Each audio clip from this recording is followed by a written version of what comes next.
Have you ever wondered where true value lies? Is it in the gleaming towers of finance, in the heavy gold of a watch, or in the crisp parchment of a degree? We are taught to look for worth in things that can be counted, measured, and weighed. But what if the most profound strength, the most incredible potential, is hidden in plain sight, in the places we've been taught to overlook? What if it resides in the quiet dignity of a person that society has rendered invisible? This is a story about that kind of value, the kind that doesn't announce itself with a trumpet but reveals itself in a whisper of kindness.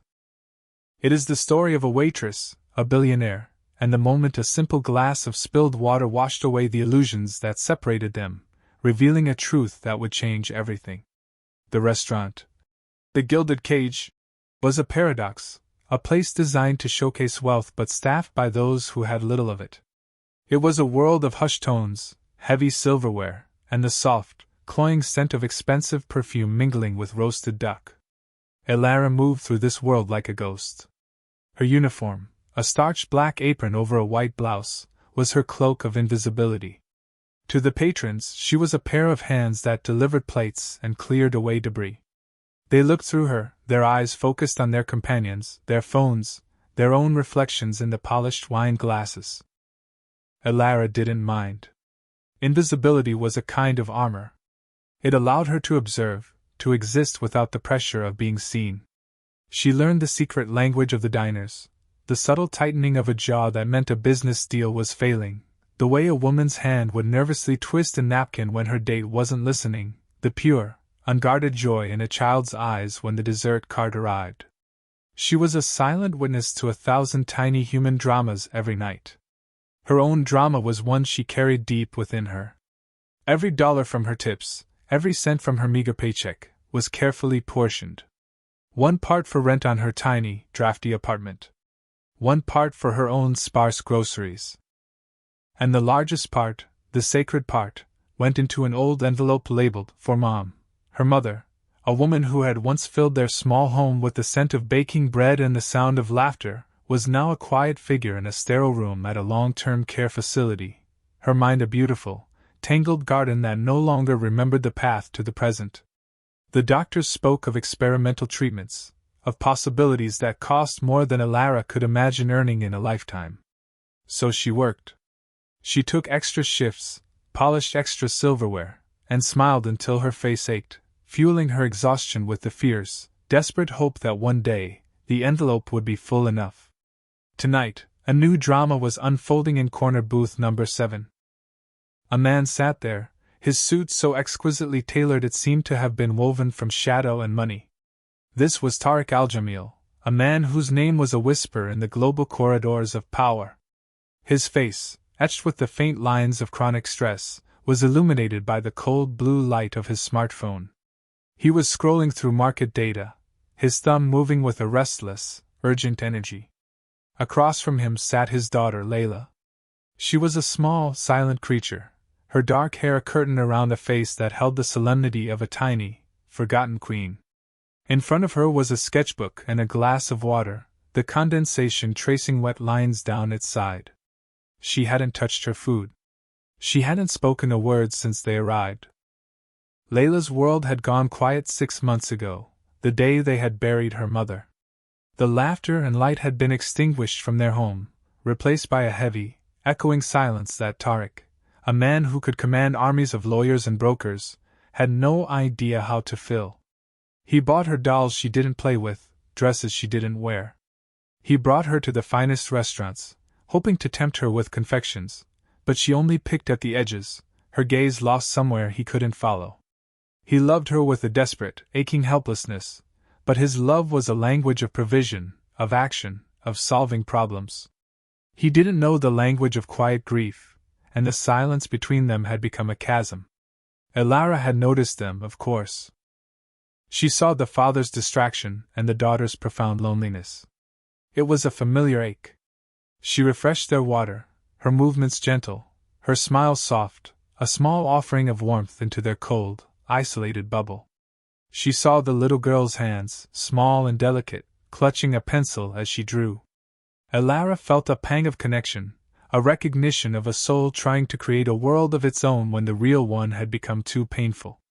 It was a fleeting moment, a silent exchange of understanding between the invisible waitress and the silent child, an exchange that was about to become the catalyst for an earthquake no one saw coming. The moment was shattered by a small, clumsy movement. Layla, reaching for a different colored pencil, knocked her glass. Water, clear and shocking, spread across the polished dark wood of the table, dripping onto the plush velvet of the seat. It was a tiny accident, a mundane mishap, but for Layla, it was a cataclysm. Her body went rigid. Her eyes, wide and terrified, flew to her father's face, expecting the frustration she saw there so often, the weary sigh that told her she was yet another problem he had to solve. The spill was a bright, shimmering symbol of her own clumsiness, her own inability to navigate this sharp-edged world without her mother. Tears welled, hot and immediate, but she made no sound. Her grief was as silent as the rest of her. Tariq's head snapped up from his phone, his focus broken. He saw the water, his daughter's stricken face, and a familiar wave of irritation washed over him. It wasn't anger at her, but at the situation, at his own powerlessness. Before he could formulate a response, another figure loomed over the table. It was Mr. Henderson, the restaurant manager, a man who moved with the self-importance of a petty tyrant. His thinning hair was slicked back, and his eyes, small and perpetually narrowed, scanned the table not for a child in distress, but for a disruption to his meticulously ordered domain.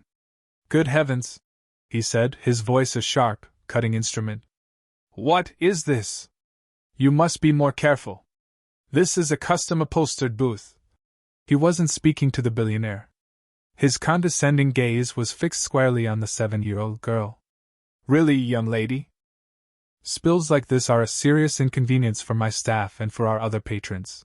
Each word was a small, sharp stone thrown at the already fragile child. Layla flinched as if struck. The tears that had been welling now spilled over, silent tracks on her pale cheeks. She curled into herself, trying to make herself smaller, to disappear. Tariq's irritation instantly curdled into a cold, rising anger. He opened his mouth to speak, to unleash the fury of a man who could buy and sell Henderson's entire life before breakfast. But a softer presence intervened. Elara arrived at the table, a clean, white cloth in her hand. She didn't look at the manager. She didn't look at the billionaire. Her entire focus was on the terrified little girl. She knelt, bringing herself down to Layla's level, her body a gentle shield against Henderson's abrasive presence. Her eyes were warm, her smile unforced and genuine. "Oh, look at that," Elara said, her voice a low, soothing murmur, a stark contrast to Henderson's grating tone. "A little swimming pool on the table." She didn't scold. She didn't even acknowledge the problem, she reframed it, turning a mistake into a moment of whimsy. She began to wipe up the water with swift, efficient movements, but her attention remained on Layla. "It's just water," she continued softly, catching the child's gaze. "It's not a problem at all. In fact, it's a secret. Water helps the wood grow strong and shiny. You are just helping the table." Layla watched her, her breath hitched in a silent sob. The fear in her eyes began to recede, replaced by a flicker of curiosity. This woman wasn't angry. She wasn't annoyed. She was kind. Elara finished with the spill and then noticed the sketchbook. "What are you drawing?" "It looks beautiful." Layla hesitated, her ingrained silence a heavy cloak. But Elara's patience was a tangible thing, a warm, safe space. Slowly, shyly, Layla pointed a small finger at the page. The drawing was of a bird, its feathers sketched with surprising detail, but one of its wings was bent at an unnatural angle. It sat on the ground, looking up at a sky it couldn't reach. Elara's heart clenched. She saw it all in that one simple image, the brokenness, the longing, the feeling of being grounded by a hurt no one could see. "That's a very special bird," Elara said, her voice thick with an emotion she couldn't hide. "It looks like it's been through a lot. But it's still so beautiful. It looks very strong." It was precisely the right thing to say. She wasn't offering pity, she was offering recognition. She was validating the birds, and by extension, Layla's, pain and strength. A tiny, fragile connection was being woven in that moment, a thread of understanding between two souls who knew what it was to feel broken. But the moment was not allowed to last. Henderson, incensed at being ignored, stepped forward. "Elara! What do you think you're doing? You have other tables waiting. Stop wasting time coddling the customers and get back to work." His voice was laced with venom. He saw her kindness not as an asset, but as a dereliction of duty. His world was one of efficiency and transactions, and this display of genuine human connection was an unwelcome, inefficient variable. Elara's spine stiffened. She had endured Henderson's petty cruelties for months, swallowing his insults, ignoring his barbs. She needed this job. Her mother needed this job. The instinct to apologize, to retreat, to become invisible again, was strong. But then she looked down at Layla, who had flinched again at the manager's harsh tone, the brief spark of trust in her eyes extinguished. And in that instant, something inside Elara shifted. The fear for her job was eclipsed by a fierce, protective instinct. She rose to her feet slowly, turning to face Mr. Henderson. She was shorter than him, her frame slighter, but as she stood there, she seemed to command the space between them. Her voice, when she spoke, was not loud, but it carried a weight that made it impossible to ignore. "My job, Mr. Henderson," she said, her words clear and deliberate, "is to serve the guests. This little girl is a guest. She was frightened by an accident. Making her feel safe and welcome is not a waste of time. It is the most important part of my job." Her statement hung in the air, a quiet declaration of war against his entire philosophy of service. It was a defense not just of her actions, but of a principle, that humanity mattered more than protocol. She was no longer just a waitress. She was a guardian, a defender of a child's dignity. Tariq Al-Jamil had been a silent observer, a volcano of fury building just beneath his calm exterior.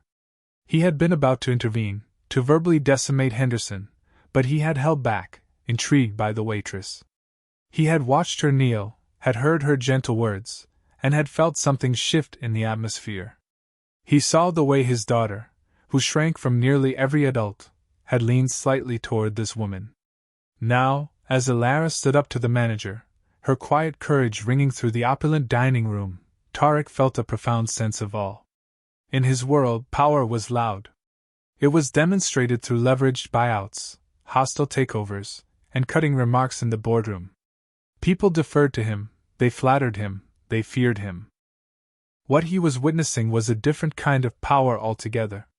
It was the power of integrity, of empathy, of a moral compass so true it would risk everything for what was right. He looked from Elara's determined face to Henderson's sputtering, reddening one. He saw the contrast between authentic strength and hollow authority. Henderson's power was derived from his title, a flimsy shield he used to bully those beneath him. Elara's power came from within, from a deep well of character that no title could grant, and no threat could diminish. His gaze then fell upon his daughter. Layla was looking at Elara, her expression a mixture of wonder and adoration. It was the first time in 6 long months that Tariq had seen a spark of genuine light in his daughter's eyes. This waitress, this complete stranger, had accomplished in 2 minutes what his millions of dollars and teams of specialists had failed to do. She had reached his child. She had built a bridge across Layla's silent grief with nothing more than a kind word and a gentle smile. The realization struck him with the force of a physical blow. He had been so focused on the grand solutions, the best schools, the top therapists, the most extravagant gifts, that he had completely missed the simple truth. What Layla needed wasn't more things. She needed connection. She needed to feel seen, understood, and safe. And this woman, this waitress whose name he didn't even know, had just given her all of that.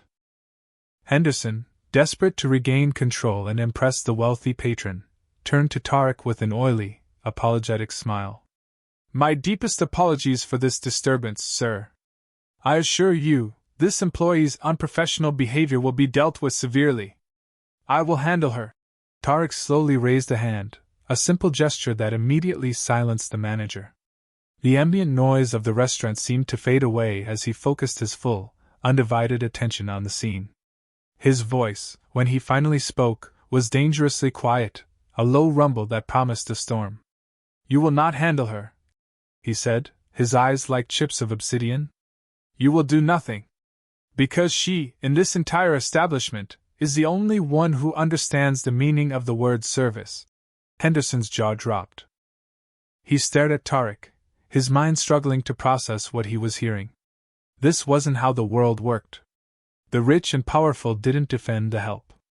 They were supposed to appreciate his brand of rigid, customer is always right but my rules are righter authority. Tarek Al-Jamil rose to his full height.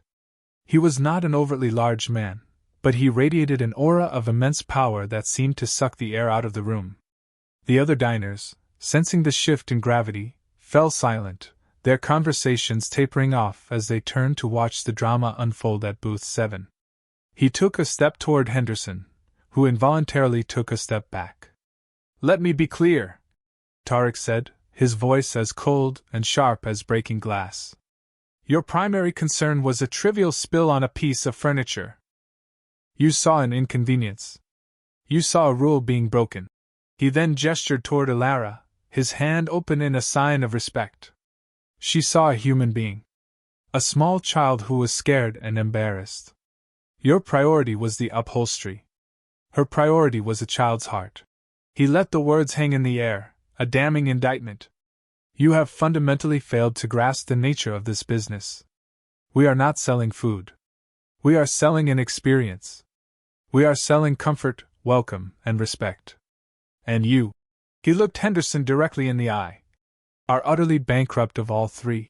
He then turned his back on the now pale manager, dismissing him as completely as one might dismiss a fly.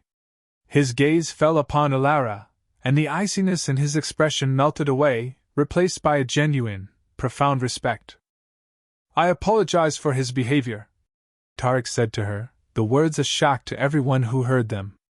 A billionaire, apologizing to a waitress. "May I ask your name?" "Ilara," she whispered, her heart hammering against her ribs. She was reeling, caught in a tempest she couldn't comprehend. "Ilara," he repeated, testing the name on his tongue. "Tell me, Ilara, is this what you want to do for the rest of your life? Polish silverware and serve people who do not see you?" The question was so direct, so personal, it caught her off guard. She thought of her mother, of the envelope of cash, of her deferred dreams. "No, sir," she answered, her voice regaining its strength.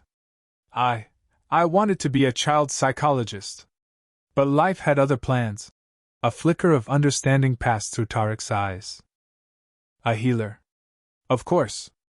That's what he had just witnessed. A healing." He made a decision in that instant. It was not a business decision calculated for profit and loss. It was a human decision, driven by the look in his daughter's eyes and the quiet integrity of the woman standing before him. He turned back to the shell-shocked Mr. Henderson. "As of this moment," Tarek announced to the silent room, "your employment here is terminated. Your final paycheck will be sent to you. Please collect your personal belongings and leave the premises." Henderson's face went from pale to a blotchy, furious red. "You can't do that. You don't have the authority. I'll speak to the owners." Tarek allowed a thin, cold smile to touch his lips. The dramatic twist he had been holding back was finally ready. "I am the owner," he said calmly. "The deal was finalized 2 hours ago. My first official act is to fire a manager who values furniture more than feelings." Then, turning back to the stunned Ilara, he delivered the final, world-altering blow. "And my second act," he said, his voice resonating with purpose, "is to offer you his position. I would like you to be the new general manager of this restaurant, Ilara." Effective immediately, the silence that followed was absolute. It was a thick, heavy blanket of disbelief that covered the entire dining room. Forks were frozen halfway to mouths. Waiters stood like statues, trays balanced precariously. Ilara could only stare, her mind a whirlwind of confusion and shock. "Manager?" Her? It was impossible, a dream, a cruel joke. Sir? She stammered, finding her voice after a long moment. Thank you, but I can't. I don't have any experience. I don't know the first thing about ordering supplies or managing staff or anything. Tarek's expression softened. He saw her humility, her self-doubt, and it only confirmed his decision. You have the only experience that matters, he said gently. You know how to treat people with dignity. You have a quality that I have spent years trying to hire and failed to find. You have character. The rest, he waved a dismissive hand, is merely logistics. Inventory, scheduling, profit margins. These are simple things that can be taught. I will provide you with the best consultants, the best training, whatever you need. But I cannot teach what you already possess. I cannot teach a heart. Henderson, finally realizing his fate was sealed, let out a strangled cry of outrage and stormed toward the exit, his departure barely noticed. All eyes were on Alara and the billionaire. Just then, a tiny, hesitant tug on Tarek's jacket sleeve drew his attention. He looked down. Layla was standing beside him, her face tilted up toward his. She leaned in and whispered something in his ear, her first voluntary words of the evening. A look of profound tenderness washed over Tarek's face. The hard lines of the ruthless businessman dissolved, revealing the loving father beneath. He looked back at Alara, his eyes shining with an emotion she couldn't quite name. My daughter, he said, his voice thick with feeling, has just given you her endorsement. She said, Daddy, she saw the bird's broken wing in our family. That is the highest possible recommendation. For Alara, those words unlocked everything. The bird. The little girl had understood that Alara had seen her, had truly seen her pain represented in that drawing. In that moment, the impossible offer began to feel real. It wasn't about business acumen or experience. It was about a human connection, a shared moment of understanding that had somehow reshaped their destinies. She took a deep breath, the air filling her with a strange, terrifying new hope. Okay, she said, her voice barely a whisper, but it was enough. Yes. I'll do it. The transition was as chaotic and challenging as she had feared. Tarek was true to his word, providing a team of sharp-suited consultants who descended upon the restaurant with spreadsheets and business plans. They spoke a foreign language of KPIs, supply chain optimization, and brand synergy. Alara felt like she was drowning. Some of the longtime staff were openly hostile. The head waiter, a man named Marcus who had been Henderson's loyal second-in-command, became her primary antagonist. He saw her as an unqualified upstart, a waitress who had gotten lucky. He challenged her decisions, forgot to pass on important messages, and spoke to her with a thinly veiled contempt that poisoned the staff meetings. You can't possibly think changing the brand of napkins is our top priority, he'd sneer, when she tried to implement a small change. We have food cost margins to worry about, not aesthetics. For the first few weeks, Alara felt like a complete fraud. She would go home to her tiny apartment, her head swimming with numbers and terminology she didn't understand, and the crushing weight of her own inadequacy would settle upon her. But then she would remember Layla's face. She would remember the feeling of standing up to Henderson, not for herself, but for a child's dignity. And she would remember Tarek's words. I cannot teach what you already possess. So she stopped trying to be the manager they thought she should be, and started being the leader she was. She approached the restaurant not as a balance sheet, but as a community. She held one-on-one meetings with every single employee, from the chefs to the dishwashers. She didn't ask about their performance. She asked about their families, their dreams, their frustrations. She learned that the head chef, a brilliant but temperamental artist, was worried about his son starting college. She learned that one of the bussers was a talented musician, saving up for a new guitar. She saw them not as cogs in a machine, but as people, each with their own story, their own broken wing. Her changes were small at first, but revolutionary in their intent. She replaced the rigid, punitive disciplinary system with one based on support and retraining. She started a kindness bonus. A weekly reward given to the staff member who was witnessed performing the most compassionate act, whether for a guest or a fellow employee. Marcus scoffed at it, calling it childish, but the first time the bonus was awarded to a dishwasher who had stayed late to help a new waitress learn the complex table numbering system, a subtle shift occurred in the staff's dynamic. Elara established a family corner, a small area with comfortable chairs, books, and art supplies for children, so parents could enjoy a peaceful meal. She instituted a simple rule: any accident, a spilled drink, or a dropped plate, was to be met with a smile, a reassurance, and a swift, free replacement. No blame, no fuss. The restaurant's atmosphere began to thaw. The stilted formality of the gilded cage started to give way to a genuine warmth. Laughter could be heard more often from the kitchen. The staff started helping each other instinctively, without being asked. Tariq and Layla became regular visitors. They wouldn't take the prominent owner's table, but would sit in the same corner booth where it all began. Tariq watched, fascinated, as Elara navigated her new role. She wasn't a conventional manager. She led with empathy, with an intuitive understanding of human nature. He saw her calming a frantic chef, encouraging a nervous young waiter, and greeting every guest with a warmth that made them feel like they were coming home. And he watched his daughter blossom. Layla would spend her time in the family corner, drawing for hours.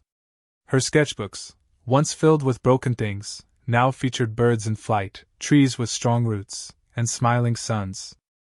She began speaking to Elara, her voice soft at first, then growing in confidence, telling her stories about the characters she drew. Elara had created a sanctuary, not just for the customers, but for his daughter. One evening, Layla presented Elara with a new drawing. It was of two figures holding hands. One was a woman in an apron, the other a little girl.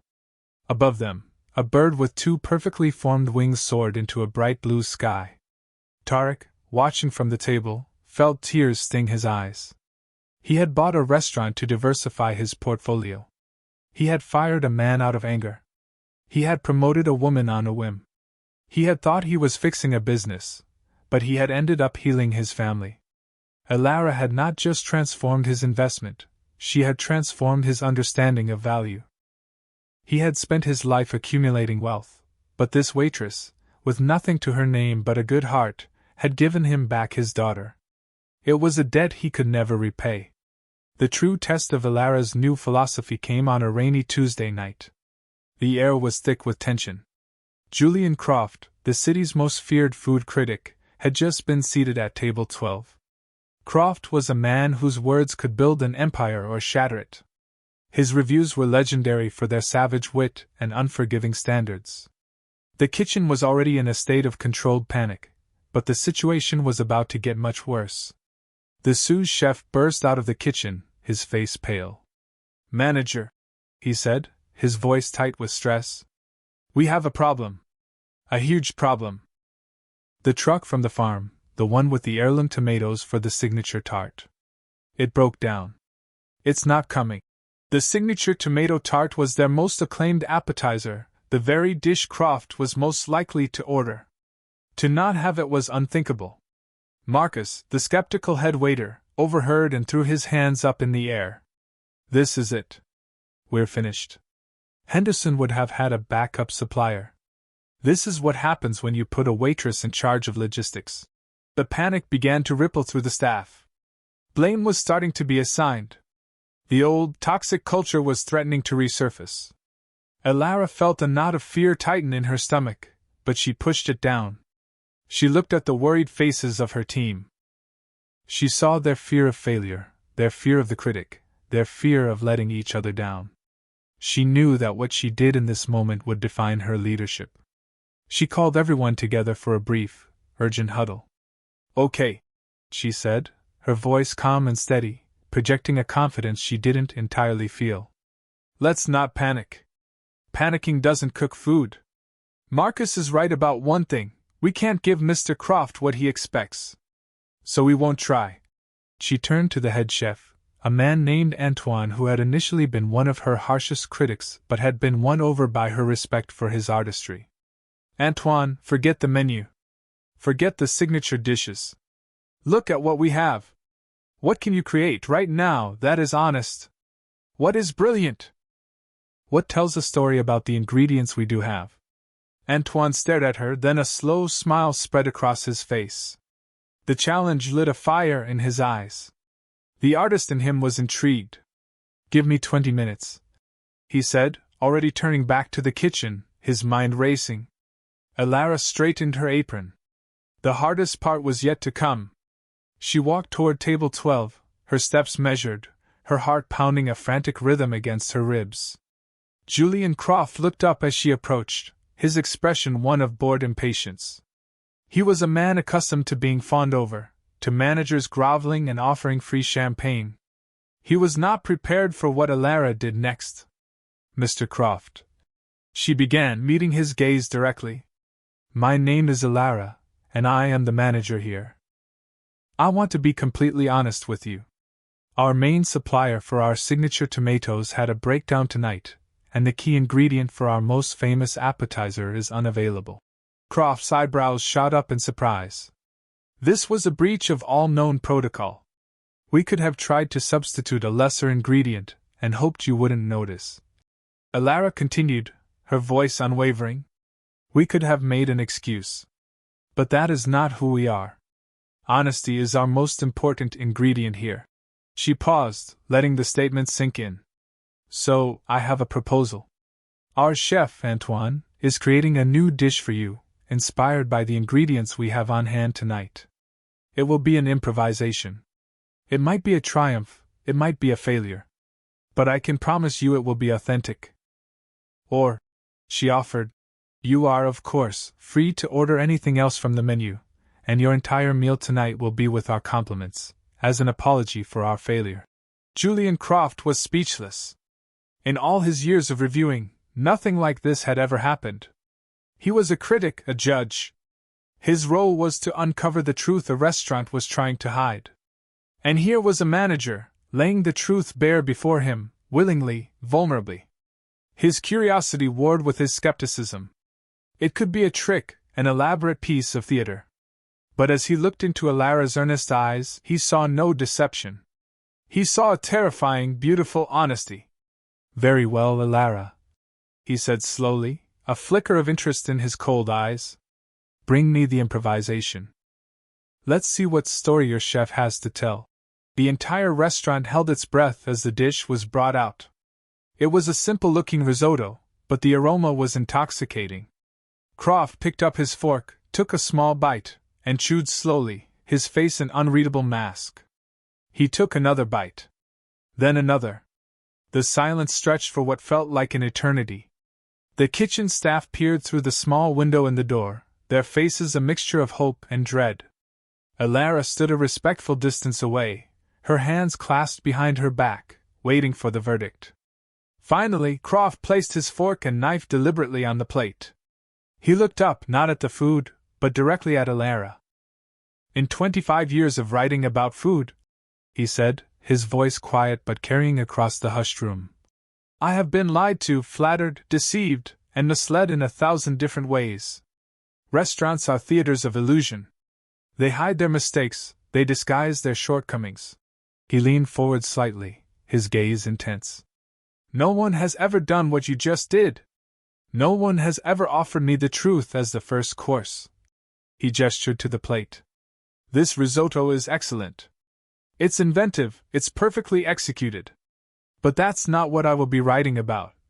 He looked around the dining room, at the staff who were watching him, at the warm, welcoming atmosphere.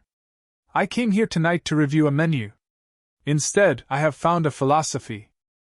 You are not just serving food here, are you, Alara? You are serving integrity. The review was published 3 days later. It was titled, The Gilded Cage Has Been Set Free. It spoke less about the food and more about the soul of the restaurant. Croft wrote about Alara's honesty, about the palpable sense of teamwork among the staff, about an establishment that valued character over pretense. He called it the most refreshing, most important dining experience of his career. The effect was immediate and overwhelming. The phone began ringing off the hook. Reservations were booked solid for the next 6 months. The restaurant became the talk of the city, a symbol not just of fine dining, but of a new, more humane way of doing business. A few days later, Tariq Al-Jamil walked into the bustling restaurant, a copy of the glowing review in his hand. He found Alara not in her new office, but on the floor, helping a busser clear a large table, her sleeves rolled up, a smile on her face. She was a leader who still knew how to serve. He waited until she was finished. He didn't congratulate her on the review or the profits that were sure to come. Instead, he looked at her with a deep, abiding respect that went far beyond that of an owner to an employee. "You did it, Alara," he said softly. "You showed them all. You didn't just save a failing restaurant. You reminded a cynical city what it means to be genuine. You reminded me." He paused, then handed her a thick, elegant envelope. It was not a bonus check. "I have watched you," he continued. "I've seen how you lead. I've seen what you've done for my daughter. Your dream was not to run a restaurant. It was to heal children."